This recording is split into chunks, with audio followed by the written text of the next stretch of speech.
the bright lights and a fading smile. The spotlight found Dean as he strode onto the stage, a wave of applause washing over him. He flashed his trademark grin, a picture of effortless charm in his tailored tuxedo. "Good evening, ladies and gentlemen. Or is it morning already? Who cares as long as the drinks are flowing?" A ripple of laughter went through the packed room at the Sands. He launched into That's Amore, his voice smooth as aged whiskey, the lyrics rolling off his tongue with a playful wink to a woman in the front row. He loved these nights, the energy of the crowd, the camaraderie with his band. This wasn't just a job, it was his life, vibrant and alive. He felt the rhythm surge from behind him, Sammy's piano a joyous counterpoint to his own voice. Later, the last notes of the encore still echoing, Dean stepped backstage, the roar of the crowd fading to a contented murmur. He clapped Sammy Keys Rodriguez on the shoulder, a warm, genuine gesture. "You were brilliant tonight, Sammy, as always." Sammy, usually beaming after a performance, offered a weak smile. His eyes, though, held a distant, troubled look. Dean, ever the observer, noticed it. "Everything all right, pal?" Sammy just nodded, a quick, almost dismissive jerk of his head. He began to pack his sheet music with a meticulousness that spoke of distraction rather than organization. Rosie the Riff Malone, her bass still slung over her shoulder, walked past them, her gaze sharp as she took in Sammy's withdrawn demeanor. She offered Dean a knowing look, a silent agreement that something was amiss. Rosie never missed a beat on or off stage. The next night, the club lights shimmered, reflecting off the polished grand piano as Sammy began the opening chords to sway. His fingers danced across the keys with their usual flawless precision, but the music itself seemed to carry a new, melancholic undercurrent. Dean, mid-verse, felt it too. The usual exuberance was muted, replaced by a subtle, haunting sadness that woven through the melody. He glanced back, catching Sammy's profile. The stage lights, usually making Sammy's eyes sparkle with the joy of his craft, instead illuminated a shadow. His brow was furrowed, a faint tremor in his hands as he hit a particularly complex arpeggio. The light in Sammy's eyes, usually so bright and full of life when he played, seemed to have dimmed, a flicker of fear replacing the accustomed warmth. It was a subtle shift, one that most wouldn't notice, but Dean did. He knew his people, and something was definitely wrong with Sammy. The smile, once so readily given, was fading. Missed notes and worried glances, the familiar brass notes of That's Amore, waltzed through the smoke-laden air, a sonic embrace Dean typically found himself lost in. He leaned into the microphone, his voice a velvet ribbon, yet his focus kept snagging on Sammy. The usual buoyant energy in Sammy's posture had vanished, replaced by a subtle slump. His fingers, generally a blur of confident grace, faltered for a fraction of a second, landing on a wrong chord, a soft, almost imperceptible discord only a seasoned ear would catch. Dean's brow furrowed. Sammy never missed a note. Rosie, ever alert behind her bass, registered the near flub. Her gaze zipped to Sammy, then to the drummer, a quick shared flicker of concern. Sammy's usually vibrant cheeks were ashen, and a fine tremor ran through his hands as he returned to the keys, correcting the error with a swift, almost aggressive adjustment. His eyes remained glued to the sheet music, a stark departure from his usual easy banter with the patrons. Fear, Rosie realized with a jolt, was a cold, hard knot in Sammy's chest, manifesting as an uncharacteristic rigidity. During the subsequent instrumental break, as Dean crooned a gentle ad-lib, he observed Sammy. The pianist didn't participate in the light-hearted exchanges with the other musicians. Instead, his head swiveled, eyes restlessly scanning the room's periphery with an almost frantic urgency. He wasn't seeking out adoring fans or the waitstaff, he was searching, his gaze darting to shadowed corners, to faces partially obscured by cigarette smoke. The accustomed light in Sammy's eyes, that spark of pure musical joy, had been extinguished, replaced by a deep-seated anxiety that tightened Dean's stomach. "Everything all right, Sammy?" Dean murmured, leaning close during a brief musical pause, his voice pitched low enough for only them to hear. Sammy flinched, his shoulders hunching slightly. He didn't meet Dean's gaze, his eyes still flicking around the room. "Just tired, Dean," he mumbled, his voice thinner than usual. "Long week." But Dean saw the tremor in Sammy's lower lip, the way his jaw was clenched. This wasn't just fatigue. This was fear, cold and palpable, gnawing at his friend. The easygoing smile Dean usually wore tightened, replaced by a grim set to his mouth. He knew Sammy too well. Something was profoundly wrong, and the thought of anyone harming Sammy, that gentle, kind soul, ignited a cold fury simmering beneath Dean's composed exterior. He caught Rosie's eye again, a silent message passing between them. "We need to talk." A quiet talk backstage. The last notes of the evening's set had faded, the roar of the crowd still echoing faintly in the high ceilings of the theatre. Backstage, the usual post-show chaos was winding down.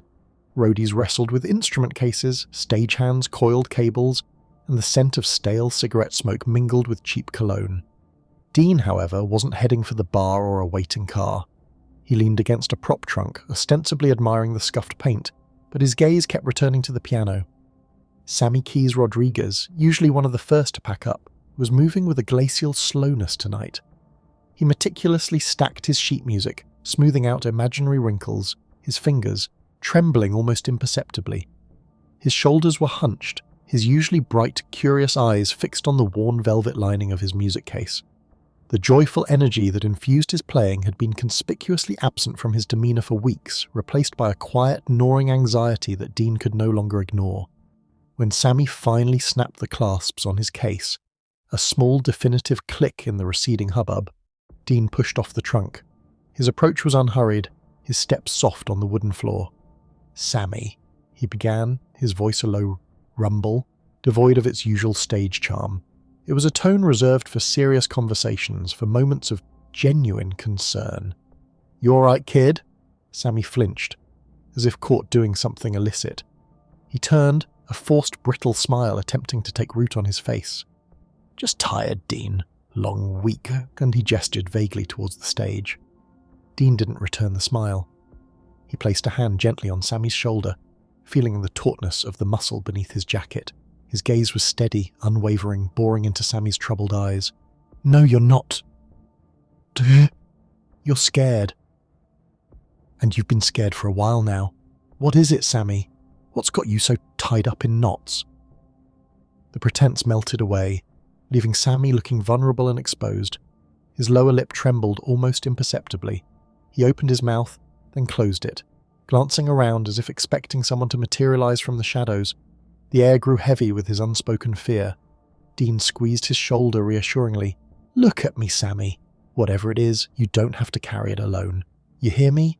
You're family, and family looks out for each other. You tell me what's happening, and I promise you we'll fix it. No matter what, you got my word." His voice, though still soft, carried an undercurrent of steely resolve that left no room for doubt. The quiet backstage had become a confessional, a silent pact being forged in the fading stage lights. The terrible secret. The late afternoon sun, usually a welcome golden wash across the studio's plush carpets, now seemed to highlight the pallor in Sammy's face. Dean, perched on the edge of a velvet armchair, watched the younger man carefully. The casual banter they'd shared only moments before had evaporated, replaced by a heavy silence that pressed in from all sides. Sammy sat at the grand piano, his fingers hovering over the keys, but no music flowed. His usual vibrant energy, a bright spark that fueled his every performance, was utterly gone, replaced by a drawn, worried stillness. "Sammy," Dean began, his voice softer than usual, a gentle eddy in the sudden quiet. "Talk to me. What's going on?" Sammy's shoulders sagged, and he finally lowered his hands to his lap, clasping them so tightly his knuckles turned white. He took a shaky breath, his gaze fixed on some invisible point in the middle distance. When he finally looked up, his dark eyes, usually so full of laughter and light, were brimming. A single tear traced a path down his cheek, then another, until his vision blurred. He blinked rapidly, fighting them back, but his control was failing. It's bad, Dean," he choked out, his voice a reedy whisper, barely audible above the hum of the air conditioning. "The bad people, they won't leave me alone." Dean felt a prickle of alarm, a cold knot forming in his stomach. He leaned forward, his laid-back posture dissolving into one of intense concentration. "What bad people, Sammy? What are they doing?" Sammy swallowed hard, a visible effort. They found me. They came to my apartment, left notes, called me at all hours. They said I owe them money, a lot of money. His voice trembled, a fragile thread threatening to snap. "They said if I don't pay, they'll make me sorry. They threatened my family back home, Dean. My mother, my sisters." He buried his face in his hands, a quiet sob racking his frame. "They said they'd hurt them, make sure I can never play again." As Sammy's harrowing confession unfolded, Dean's initial concern deepened, then twisted into something far more formidable. His charming, easygoing expression hardened, the lines around his eyes deepening not with amusement but with a cold fury. The relaxed slump in his shoulders straightened, and his jaw tightened, a muscle jumping beneath his ear. The playful sparkle in his eyes was replaced by an intense, almost predatory glint. He listened, silent and unmoving, his gaze fixed on Sammy, absorbing every terrified detail. When Sammy finally trailed off, his face streaked with tears, Dean's expression was no longer just serious, it was lethal. "They threatened your family?"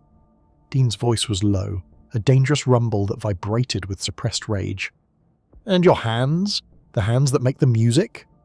He rose slowly, his movements deliberate, every ounce of his usual smooth nonchalance stripped away. The easy smile was gone, replaced by a grim, unyielding set to his mouth. "Sammy," he said, his voice now a quiet, chilling promise. "Tell me everything, every name, every fate, every detail you can remember. We're going to fix this, and those bad people, they're about to find out they picked the wrong damn musician to mess with." Dean's resolve. The clatter of ice in Sammy's untouched glass was the only sound in the dimly lit lounge, a stark contrast to the usual vibrant hum of conversation and music. Sammy, usually a beacon of joyful energy at the piano, sat hunched, his fingers picking nervously at a loose thread on his cuff. His eyes, usually bright with musical passion, were clouded with a fear Dean hadn't seen before, a fear that twisted something cold and hard in his gut. Dean, leaning back in the plush armchair opposite him, watched the younger man for a moment, letting the silence settle before he moved. He pushed himself forward, the leather, sighing softly under his weight, and placed a reassuring hand on Sammy's shoulder. The touch was firm, a silent anchor in the storm raging within the musician. Sammy flinched slightly at first, then leaned into the contact as if drawing strength from it. "Sammy?" Dean's voice was low, devoid of its usual carefree lilt, replaced by an unwavering resolve. "This stops now. You hear me?" Sammy's head lifted slowly, his gaze meeting Dean's. There was a flicker of hope in their depths, but still a deep-seated dread. "Dean, they said—" "I don't care what they said, Dean cut him off, his tone leaving no room for argument. "I care about what I say, and I'm saying this ends. You won't get another note. Another threat, another damn phone call, not from them, not from anyone." His grip tightened almost imperceptibly on Sammy's shoulder, a promise etched in the pressure. "You just focus on your music, Keys. That's all you need to worry about. I'll handle the rest." He saw the tremor in Sammy's hand slowly subside, a tiny muscle in his jaw relax. The musician's eyes, though still wary, began to lose some of their haunted quality. Dean knew this wasn't just about making empty promises, this was about drawing a line in the sand, a boundary that no one, not a single soul, was permitted to cross when it came to his people. His band, his family, they were under his protection, and anyone who thought otherwise was about to learn a very painful lesson. Dean had built his life on loyalty, on looking out for those who stood beside him. He wasn't a man who stood by while someone he cared about was terrorized. The idea of Sammy, so gentle and dedicated to his art, being subjected to such cruelty, sparked a cold fury in Dean's chest. He wouldn't just make the threats stop, he would make sure the source of those threats understood, with absolute clarity, that they had made a grave mistake. He would personally ensure that the fear in Sammy's eyes would be replaced by the familiar joy of music. No one touched his band, no one, and Dean Martin would see to it. Seeking the shadows. The clinking of ice in half-empty glasses and the distant murmur of laughter still echoed from the lounge. But Dean was already a phantom in the night. He'd slipped out the back door, a silent shadow against the brick alleyway, leaving the warmth and camaraderie behind without a word. The usual swagger was replaced by a grim set to his jaw, his eyes narrowed, scanning the grimy street. This wasn't about charm or a good time, it was about a line crossed, a friend threatened, and a promise Dean intended to keep. He found a payphone, his metal cold beneath his fingertips, and dropped in a coin. A few hushed words, a name whispered into the receiver, and a brief, almost imperceptible pause on the other end. Dean didn't need to ask for details. His reputation, even in these circles, spoke volumes. He listened, a muscle twitching in his cheek as the hushed voice on the other end supplied the necessary information. A name, Silas Blackwood, a local thug known more for his snivelling tactics than any real power, and his usual haunt. The Shadow, some called him, an ironic moniker for a man who thrived on making others' lives conspicuously miserable. The air grew sharper as Dean walked, the city lights reflecting in the puddles on the sidewalk like shattered stars. Each step was deliberate, a rhythm of impending confrontation. He wasn't armed, not in the traditional sense, but his resolve was a weapon far more potent than any blade or bullet. He thought of his Pianist, the tremor in his hands, the fear in his eyes. It was a raw, visceral anger that fueled Dean's stride, hardening his easy smile into a mask of grim determination. The establishment was a dive, even by his standards, a flickering neon sign proclaiming the rat trap above a grimy door. The bass thrum of a jukebox vibrated through the pavement. Dean pushed through the door, the cacophony of cheap laughter and tinny music washing over him. The air inside was thick with the stale smoke and the scent of spilled beer. He scanned the room, his gaze unwavering, cutting through the haze. Silas the Shadow Blackwood was easy to spot, even in the dim light. He sat hunched over a table in a back corner, surrounded by a few sycophants, his face contorted in a sneer as he recounted some dubious exploit. He was smaller than Dean had imagined, his bravado clearly a performance for his audience. But Dean knew true danger wasn't always about size, it was about the rot within. Dean began to move, a predator closing in on its prey. The thunderous warning. The alley reeked of stale beer and desperation. Dean's polished shoes scrunched on forgotten glass as he entered the dim space. Silas the Shadow Blackwood, a smirk playing on his lips, leaned against a grimy brick wall, flanked by two hulking figures whose elongated shadows danced menacingly in the weak glow of a distant street lamp. Silas's eyes, flat and grey as a winter sky, glinted with amusement as Dean approached, an unlit cigarette dangling from his fingers. Well, look what the cat dragged in," Silas drawled, pushing off the wall. "Dean Martin, to what do we owe the pleasure?" His gaze, heavy with disdain, swept over Dean's immaculate suit. Dean offered no glib retort, no easy smile.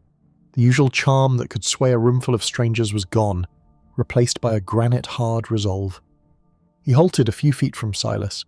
Posture relaxed, yet eyes, typically warm and sparkling, now held a dangerous glint. The silence stretched, thick and uncomfortable, broken only by the distant wail of a siren. Then Dean's voice cut through the stillness. It wasn't loud, not a shout, but a deep, resonant rumble, like distant thunder gathering force. "Leave Sammy alone." Each word, a stone dropped into a still pond, sent ripples of tension outward. Silas chuckled, a dry, rattling sound. "Sammy? That old piano man? What's he to you, Martin? Just another act you chew up and spit out?" He took a step closer, eyes narrowing. "He owes us, and we're just collecting." Dean's gaze didn't waver. "He owes you nothing, and even if he did, it stops now." The air around him seemed to crackle, a palpable shift in the atmosphere. "Consider this your only warning, Blackwood." Silas's smirk faltered, replaced by a flicker of irritation. "Or what, pretty boy? You gonna sing us a lullaby?" His two enforcers shifted, shoulders broadening, poised for action. Dean's voice dropped even lower, becoming a guttural growl that sent a shiver down Silas's spine despite himself. "You touch Sammy, you look at him sideways, you even think about bothering him again, and you don't deal with Sammy, you deal with me." He closed the small gap, his presence suddenly overwhelming. "And believe me, Blackwood, you don't want to deal with me." His eyes, dark and unyielding, promised a reckoning that went far beyond any financial dispute. "Understand?" The bluster drained from Silas's face, replaced by a pallor. The threat wasn't a performance, it was a promise etched in stone. He swallowed hard, his gaze darting between Dean and his titant imposing enforcers. The game was over. A return to joy. The familiar melody of Night and Day drifted from the rehearsal room, not with the hesitant, almost apologetic notes of recent weeks, but with a vibrant, confident swing. Sammy Keys Rodriguez, usually a study in quiet intensity, was leaning into the grand piano, his fingers dancing across the keys. A wide, unburdening smile stretched across his face, revealing a spark in his eyes that had been missing for too long. He swayed gently, lost in the music, the subtle tension in his shoulders completely gone. Rosie.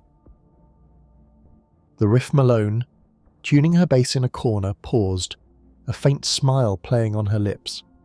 She watched Sammy, her gaze sharp, taking in the easy flow of his movements, the genuine joy radiating from him. The shadows that had clung to him like a second skin had vanished. He was back.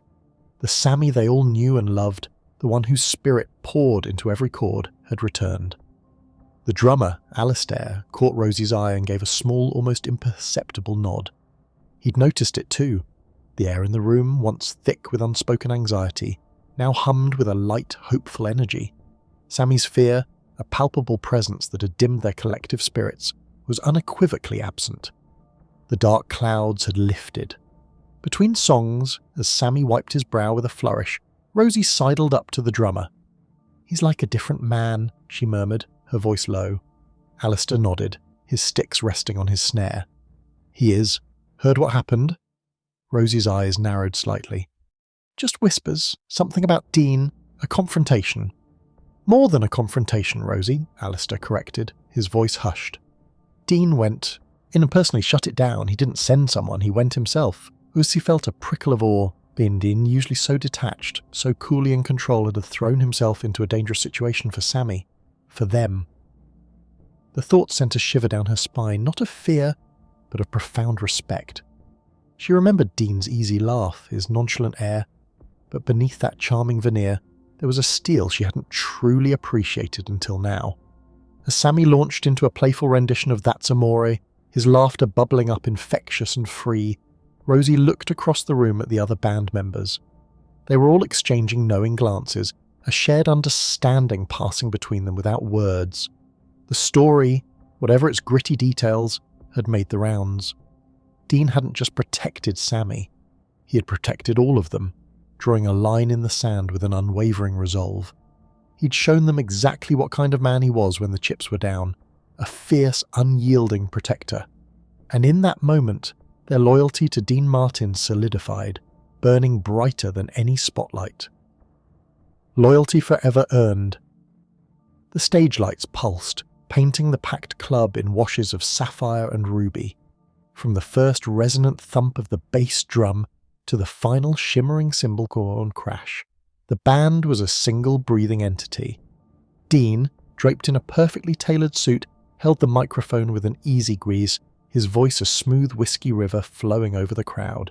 He swayed, completely at ease, but his eyes, sharp and intelligent, missed nothing. Beside him, Sammy Keys Rodriguez's fingers danced across the piano keys, a blur of motion creating intricate melodies that intertwined with the rhythm section. Gone was the haunted, withdrawn look that had shadowed his face just weeks ago. His head bobbed, a genuine smile lighting his features, his body completely absorbed in the music. The notes he coaxed from the grand piano weren't just technically brilliant, they sang with a renewed joy, a lightness that hadn't been present before. He caught Dean's eye. Dum-dum, a flicker of profound gratitude passing between them, a silent acknowledgement of the calm Dean had restored to his world. Rosie the Riff Malone, on the electric guitar, leaned into her instrument, coaxing a wailing blues riff that made the air crackle.